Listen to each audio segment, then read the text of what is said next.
The harsh morning light streamed into the interview room at Constellation Dynamics. Single father Michael Turner, his worn briefcase feeling heavy, gathered his files, his dignity masking deep resignation after a grueling session. Outside, 9-year-old Noah sat quietly in the polished executive hallway. The door swung open. Evelyn Cross, the Billionaire CEO, her expression utterly dismissive, closed Michael's resume file with a soft thud, her voice glacial and cutting. "We're looking for someone more suitable." A board member confirmed the swift, final rejection. Michael offered a barely perceptible bow before walking out with his son. Michael Turner was 39 years old, a man whose hands told a story of hard, meticulous work and whose eyes carried the weight of single parenthood. He was a single dad, a title he wore with fierce, unyielding pride. Michael hadn't always been defined by the school pickup line. He was once an elite system engineer and operational consultant in the aerospace sector. His mind was built for identifying structural flaws and optimizing complex logistics. Before his career hiatus, Michael had successfully led the integration of 3 distinct national defense systems, a feat Sterling, the current CTO, hadn't even attempted. He possessed an almost intuitive ability to see cascading failures before they occurred, but life had imposed a sudden, devastating family upheaval. His wife's long illness had forced him to step away from his high-pressure career entirely. The demands of orbital mechanics paled in comparison to the demands of hospice care. For 4 long years, his entire world had shrunk to the radius of his son, Noah, whom he had raised alone since he was a toddler. The priority was survival, stability, and love, not career advancement. He had navigated illness, grief, and the exhausting reality of being everything to one small person. The interview at Constellation Dynamics for the role of Senior Integration Specialist was more than just a job. It was an opportunity for a life-altering return.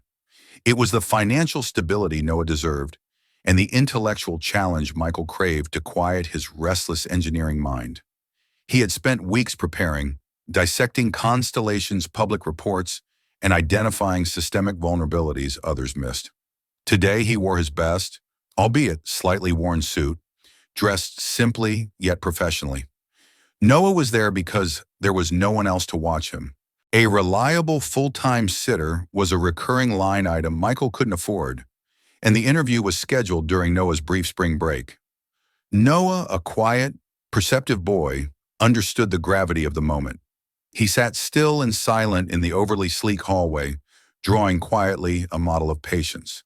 He was the most important variable in Michael's life equation. Then there was Evelyn Cross, the CEO. At 31, she was a titan, young, sharp, and wielding power with confident, often ruthless efficiency. She had inherited a legacy and magnified it tenfold. She was used to making rapid-fire decisions based on quantitative data and a flawless first impression. Her life was meticulously streamlined. She had no patience for complications or detours, especially those stemming from the messy reality of human life. The interview itself was swift, dominated not by technical questions, but by Evelyn's rapid-fire scrutiny of his 4-year gap in employment. "How can you assure us you are up to date with current network methodologies?" she pressed, dismissing his brief consulting work. Then the insidious question, "Given the logistical complexities of your personal life, how can we be certain of your dedication during high-stress, off-hour situations?" The board members flanking her mostly viewed Michael through the lens of cultural fit, a corporate euphemism for unpredictable risk, someone who prioritized family over the company. His 4 years of full-time caregiving, the deepest operational challenge of his life, were seen as a liability, not an asset. No one asked him to delve deeply into his actual, complex engineering experience. They skimmed over his decade of successful projects and fixated on the resume gap. Michael, ever the pragmatist, offered no flamboyant justifications. He simply stated the facts. He was ready to return, he was uniquely qualified, and he could manage his responsibilities through structure and planning, something he was inherently good at. The rejection was immediate and clinical. It was the moment Evelyn spoke the word suitable that stung the most. suggesting his worth was measured by his sheer availability and lack of personal demands, not his undeniable ability. They walked out of the glass-walled building onto the street, the sun now mocking the chill Michael felt inside. Noah, sensing the finality of the closed door, looked up at his father, his small face clouded with worry, worried he had been the reason. He whispered the dreaded question, "Dad, did I mess it up?" Michael stopped, crouching down instantly on the busy pavement. He looked into his son's eyes, firm and loving. "No, buddy, you did nothing wrong. Ever. We choose our priorities and they chose theirs." He pulled Noah into a tight hug, inhaling the familiar scent of his son's jacket. He straightened up, his dignity intact, refusing to show the deep disappointment he felt. He had to be strong for the boy. As they started walking toward the plaza, Michael delivered the lesson he lived by, a gentle but powerful truth. Rejection doesn't define who you are. It only defines the narrow, limited perspective of the one doing the refusing. They were walking away, but the lesson, like the sun, was a certainty. The massive, silent lobby seemed to physically shrink Michael and Noah as they walked toward the rotating exit doors. The atmosphere was oppressive, all sharp angles, cold marble, and echoing ambition. As they passed the security desk, the receptionist, dressed in an immaculate suit, avoided Michael's gaze, a practiced maneuver to distance herself from any hint of professional failure. Rejection was a contagious disease in this environment of ruthless success. Meanwhile, just moments after Michael left, Evelyn Cross was already back in the subsequent high-stakes meeting. Her emotional bandwidth was instantly reset. Her mind, like a supercomputer, had completely purged the unsuitable candidate and locked onto the next priority. The final presentation for Project Aegis. This wasn't just a satellite, it was Constellation's crown jewel, a proprietary satellite network designed for next-generation encrypted communications, aiming for immediate launch to seize a key market. She believed in momentum, not reflection. The meeting proceeded with its usual high-tempo, high-pressure energy. However, as the chief technical officer, Sterling Vance, presented the final rollout projections, Evelyn felt a sharper flicker of unease this time. Sterling, outwardly confident and smooth, was pitching the system as completely foolproof. His slide deck was dazzling, filled with projections of unparalleled profitability. But Evelyn noticed that the critical risk assessment numbers seemed unnaturally smoothed over. The predicted potential failure rate was statistically almost mathematically impossible for a system of this complexity. Evelyn, usually trusting of Sterling's meticulous data, felt a prickle of intuition, an instinct honed by years of surviving billion-dollar bets and a keen eye for manipulated data. She wanted to pause to scrutinize the underlying code, to probe the redundancy protocols deeper. But the momentum of the launch schedule was deafening, amplified by the eager board members. Their competitors were closing in fast. Trusting the visual data and the pressure of the moment over her gut, she forced the instinct down and dismissed the feeling of being unsettled, signing off on the immediate activation phase of the project. Downstairs, Michael and Noah had found a shadowed bench just outside the Constellation Plaza, a few feet from the valet stand and the roaring traffic. They were waiting for their ride, delayed due to unexpected construction. Michael was reviewing the bus schedule on his phone, already calculating the stringent math of how he would stretch his savings until the next job interview. The financial reality was harsh and pressing. Suddenly, his eyes lifted, drawn by the massive shifting light. Across the plaza, mounted above the building entrance, was a gigantic, high-resolution LED screen. It wasn't displaying corporate logos anymore. It was showing a live, rotating, wireframe schematic of the Project Aegis system, a highly complex, interconnected network of orbital nodes and ground stations, currently running a simulated stress test in preparation for activation. The detail was incredible, a deliberate show of force to the public. Michael, the elite systems engineer, couldn't look away. His brain was wired to find flaws. It was an involuntary function, like breathing. He didn't need the surrounding data. The sheer architectural logic of the system was laid bare on the enormous screen. He saw the intricate knot of the core stabilization protocol integrated with the auxiliary power relay structure. It was immediately and horrifically clear.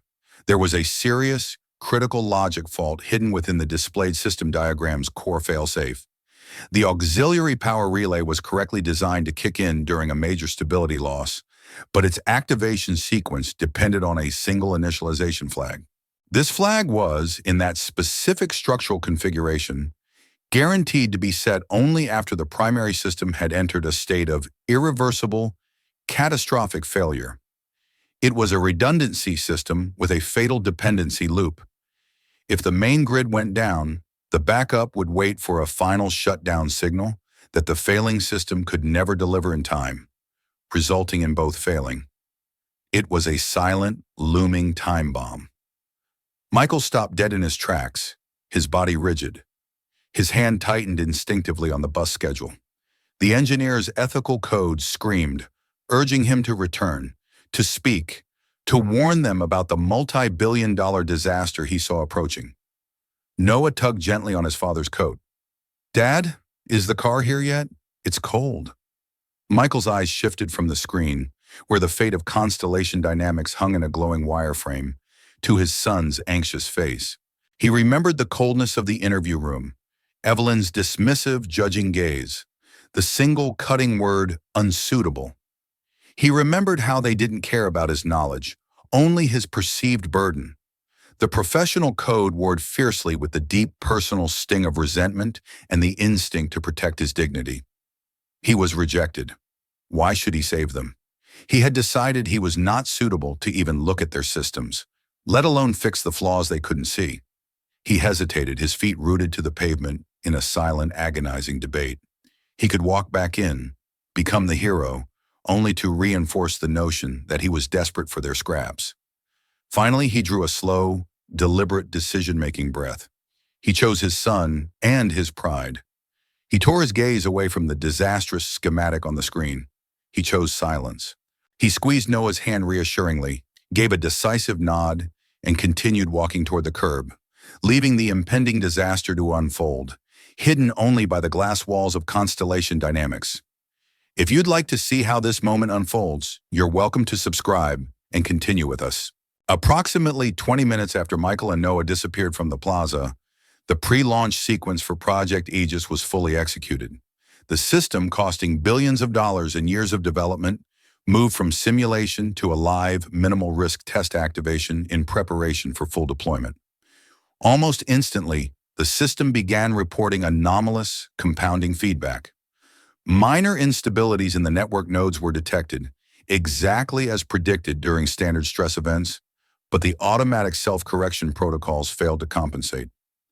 A red alert flashed across the control room's main display, signaling the inability of the software to manage the load. The technical team looked concerned but confident. This was precisely why they had engineered robust, layered backup systems. However, when the primary stabilization system abruptly shut down due to a hardware anomaly in a control server, a predictable external event, the entire redundancy protocol and failsafe option also collapsed instantaneously, just as Michael had predicted from the sheer architectural layout. The system crashed hard, failing utterly to transfer control to the auxiliary power relay. Instead of taking over, the backup system remained inert, waiting for the fatal flag. The critical components were spiraling into an uncontrolled, unstable state that threatened not only the asset itself, but also threatened orbital debris. The control room dissolved into total chaos. Alarms blared with piercing, repetitive urgency. Engineers shouted code names and commands that went nowhere. The main lights flickered and dimmed briefly as the system overload drew immense, uncontrolled power. Sterling, the CTO, was pale and sweating, his composure utterly shattered. "We lost the backup. It should have initialized. How could the failsafe fail?" he screamed, his voice strained with disbelief. They were watching a multi-billion-dollar asset become space junk in real time. Evelyn Cross, standing at the command center, felt a dizzying, sickening wave of cold dread. Her perfectly ordered, controlled world was violently imploding. She watched her team scrambling, throwing manual patches and desperate commands into the failing system, a nearly impossible task under such pressure. She slammed her hand onto the console table, seeking desperately for a reason, a clue, a single piece of actionable information that everyone else was missing. Then, through the deafening cacophony of fear and failure, a memory, sharp and crystalline, surfaced. It wasn't about the system architecture itself. It was about the interview she had dismissed. Michael hadn't just been rejected. He had subtly, professionally raised a complex question about the interaction between the stability protocols and the power transfer sequences under a specific failure mode. What happens when the primary system's shutdown confirmation is dependent on a clean system state? He had asked. A question so technically niche, Sterling had laughed it off as theoretical nonsense from an outdated engineer. In her arrogance, in her fixation on his personal life and his suitability, she had deemed his profound, system-level concerns irrelevant. Now the reality hit her with brutal, undeniable force. She realized she had dismissed the single, most critical, most prophetic piece of knowledge presented to her all morning. She had chosen a clean, simple, unencumbered professional profile over undeniable life-saving competence. The logic flaw Michael had identified from a brief glance at the schematic was the exact flaw that was now destroying her company's future. Evelyn didn't waste another second waiting for permission or a useless briefing. She shed her professional veneer entirely, operating purely on primal survival instinct. She was the only person in the entire room who knew the name of the one person who might have the solution. She wheeled away from the console, her momentum nearly knocking over a hapless technician. She left the stunned board members and the panicking team behind her, their shouts fading. She ran out of the command center, her expensive heels, usually symbols of effortless power, clattering loudly and unevenly on the polished granite floor. She pushed past stupefied employees in the administrative hallways, who could only stare at their normally pristine, unflappable CEO, and sprinted toward the glass-walled executive corridor leading to the elevators. Her breath was ragged, burning in her lungs. She reached the floor-to-ceiling windows overlooking the Constellation Plaza, fighting back panic. She scanned the street below, her eyes frantically searching for the one man she had just humiliated and cast aside. And there he was. Michael and Noah were just settling into the passenger seat of a beat-up burgundy SUV, the taillights flashing once. They were leaving her disaster behind, their brief, shared lesson complete. Ignoring all protocol, the immense noise and the absolute collapse of her dignity, Evelyn flung open the heavy security doors leading to the elevator bank and yelled Michael's name at the top of her lungs, the desperate sound echoing down the vast, cold lobby like a gunshot. Every employee nearby froze, stunned into statues. The Billionaire CEO, the Ice Queen of Constellation Dynamics, was standing in the middle of her pristine lobby, disheveled, frantic, and yelling a job applicant's name. Evelyn didn't slow down until she reached the security turnstile, leaning heavily against the cold metal railing, gasping for air. She locked eyes with Michael, who had just paused his conversation with the driver and turned back to look at the source of the frantic commotion. She straightened up, forcing authority back into her posture, her desperation raw, stripped of all corporate formality. "Michael Turner," she choked out, her voice still loud but strained with exertion and fear. "We need you. Now. I was wrong. The project is collapsing, and you know why." Michael looked at her, then at the immense failing building behind her, then back at his son, who was already looking concerned. There was no triumph in his eyes, no "I told you so," only a quiet, deep-seated certainty. The scales of professional power had been broken and had officially tilted in his favor in mere seconds. He didn't ask about his salary, his contract, or the board's opinion. Michael simply replied, his voice calm, steady, and cutting through the remaining chaos like a surgeon's scalpel. What failed? Within 5 minutes, Michael Turner was back inside the Constellation Dynamics Command Center. The atmosphere was thick with the scent of ozone and the tension of imminent, multi-billion-dollar failure. Evelyn, now calm and focused, had given him a rushed, clipped explanation on the elevator ride up. But the core issue was already clear to him from his brief glance at the plaza schematic. He was escorted directly to the main console, the hub of the chaos. Noah was asked to wait in a glass-walled conference room adjacent to the command center, where he was given a high-tech sketch pad and the promise that his dad would be quick. Michael didn't need a formal brief or a handover. He immediately bypassed the panicking engineers and the technical manuals they were fumbling with. He focused solely on the raw data feeds flickering across the main screen, ignoring the noise. He moved with the quiet, devastating efficiency of a professional who knew exactly what he was looking for: the point of structural convergence. In barely 5 minutes, he completed his initial analysis. His fingers stabbed decisively at a block of initialization logic displayed on the primary failure sequence code. "Here," he stated, his voice carrying surprising, magnetic authority over the constant electronic beeping. "The auxiliary power sequence executes only after it confirms the Boolean flag for a stable state of the primary system. This flag is set by the primary after T-0, the point of maximum instability.